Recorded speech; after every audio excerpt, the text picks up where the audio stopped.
bentuk keragaman sosial budaya dari Yogyakarta? Coba kalian lihat, ini adalah Keraton Yogyakarta, istana dari Kesultanan Yogyakarta Hadiningrat yang berlokasi di Kecamatan Keraton, Kota Yogyakarta. Keraton Yogyakarta digunakan sebagai tempat tinggal para raja yang sampai saat ini masih menjalankan tradisi kesultanan. Nah, kalau ini namanya Candi Prambanan yang berlokasi di Kecamatan Wonoharjo, Kabupaten Sleman, Kota Yogyakarta. Candi Prambanan adalah candi bercorak Hindu terbesar di Indonesia. Selain itu, Candi Prambanan juga sudah ditetapkan sebagai warisan budaya dunia oleh UNESCO. Dua hal lagi adalah bentuk keragaman sosial budaya. Keragaman sosial budaya adalah sebuah kondisi masyarakat yang latar belakang sosial dan budaya yang berbeda-beda. Indonesia yang terbentang luas dari Sabang sampai Merauke tentu sangat dekat dan kaya dengan keberagaman. Indonesia adalah bangsa yang berketuhanan sesuai dengan sila pertama Pancasila. Agama di Indonesia ada beragam. Saat ini ada 6 agama yang resmi, yaitu Islam, Kristen Protestan, Kristen Katolik, Hindu, Buddha, dan Konghucu. Selain 6 agama tersebut, Indonesia juga memiliki ratusan kepercayaan yang masih dianut oleh masyarakat, di antaranya Kejawen, Sunda Wiwitan, dan Kaharingan. Tiap agama memiliki tempat ibadah dan hari besarnya masing-masing. Contohnya tempat ibadah umat Hindu, yaitu Pura, sedangkan hari besarnya adalah Nyepi dan Siwamati. Contoh selanjutnya, tempat ibadah umat Kristen, yaitu gereja, sedangkan hari besarnya adalah Natal dan Paskah. Indonesia juga memiliki ribuan suku. Suku yang populasinya paling banyak adalah suku Jawa dan Sunda. Selain itu, ada juga suku Bugis, salah satu suku terbesar di Provinsi Sulawesi Selatan. Suku Bugis termasuk ke dalam golongan suku Melayu Deutero atau Melayu Muda. Selanjutnya ada suku Batak, suku yang tinggal di daerah Danau Toba, Sumatera Utara. Nenek moyang suku Batak adalah kelompok Proto Melayu atau Melayu Tua. Setiap suku memiliki adat istiadatnya masing-masing. Contohnya Yogyakarta yang terkenal dengan upacara adat Grebek Maulid. Sedangkan di Bali terkenal dengan upacara pembakaran jenazah yang disebut Ngabek. Setiap suku juga memiliki rumah adat dan pakaian adat yang khas. Contohnya daerah Papua memiliki rumah adat Honai dan baju adat Toleka. Contoh selanjutnya, daerah Maluku Utara memiliki rumah adat Sasadu. Rumah Sasadu digunakan sebagai pusat pemerintahan adat suku Sahu. Daerah ini juga memiliki baju adat yang disebut dengan Mandailing Lamu. Baju ini masih sering digunakan dalam upacara adat atau pernikahan. Lalu apalagi ya keragaman dari tiap suku? Ada lagi nih, sebagai hiburan, suku-suku di Indonesia memiliki tarian daerah. Tarian ini biasanya diiringi dengan lagu daerah atau permainan alat musik tradisional. Contoh tarian daerah adalah tari sambang dari Aceh dan tari Buja Karanda dari Nusa Tenggara Barat. Contoh lagu daerah adalah Ampak Angkat Pisang dari Kalimantan Selatan dan Cicik Priok dari Kalimantan Barat. Contoh alat musik tradisional adalah aramba yang berasal dari Sumatera Utara dan gendang Melayu yang berasal dari Bangka Belitung. Indonesia bukan hanya memiliki keragaman suku dan budaya. Tiap daerah di Indonesia juga memiliki kondisi lingkungan dan kekayaan alam yang berbeda-beda. Keragaman ini akan mempengaruhi mata pencaharian dari masyarakat di daerah tersebut. Contohnya, kondisi lingkungan di Kabupaten Brebes berupa dataran rendah dan dataran tinggi yang cocok untuk aktivitas pertanian. Hasil pertanian yang paling dikenal adalah bawang merah. Coba kalian lihat.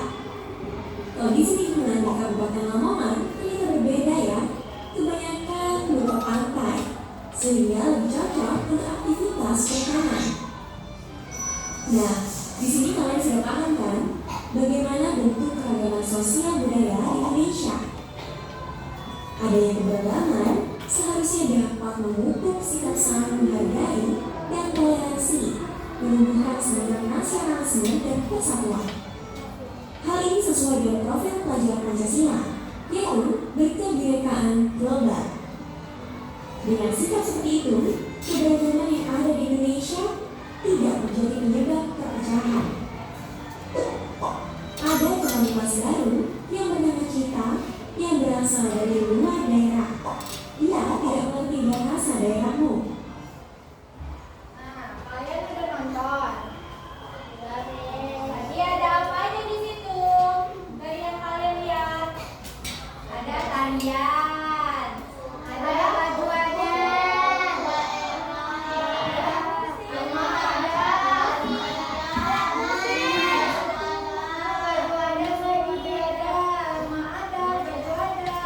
yang mana yang paling kalian ingat di situ tadi? Baju adat. Bagian baju adat dan bagian agama. Ya, jadi kalian di sini udah pada tahu apa itu keragaman? Tahu. Apa itu keragaman? Keragaman itu artinya berbeda-beda. Misalnya, kamu dengan teman kamu suka apa? Jawa. Kalau kamu, nah itu beda kan? Nah, kalau keberagaman sosial, tahu kalian keberagaman sosial itu apa?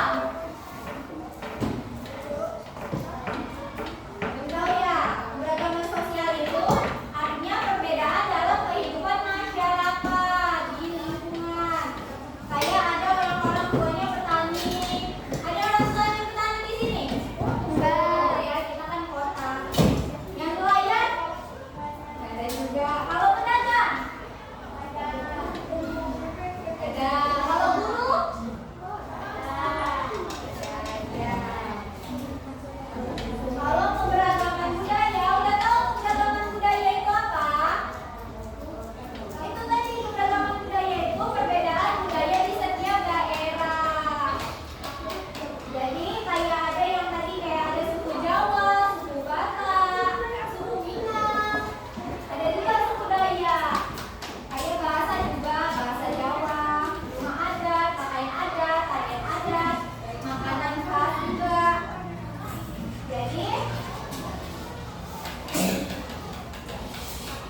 Jadi sikap kita kalau kita hidup di Indonesia harus saling menghargai.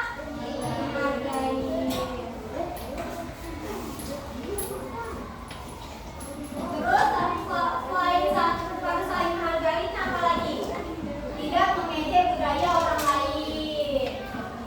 Nah, berteman dengan siapa aja, ya bagus. Terus mau gotong dong, gotong royong. Gimana cara melestarikan budaya kita? Cara melestarikan budaya kita itu dengan belajar tarian daerah. Di sini ada yang nari-nari, tengok nari-nari. Itu kegiatan budaya di sekolah? Kayak Natalan, ada Natalan di sekolah. Maulid. Pakai batik saat hari tertentu. Pernah kalian pakai batik?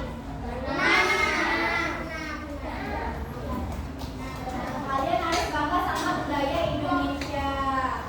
Biar melestarikan budaya. Melestarikan budaya itu artinya menjaga budaya supaya enggak hilang. Nah, sekarang Miss mau tanya. Banyak anak sekarang yang tergila-gila sama budaya luar. Gimana cara kita agar budaya itu tetap terjaga? Gimana caranya supaya budaya Indonesia tetap terkenal dan tidak hilang? Dengan apa?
Pas-pas.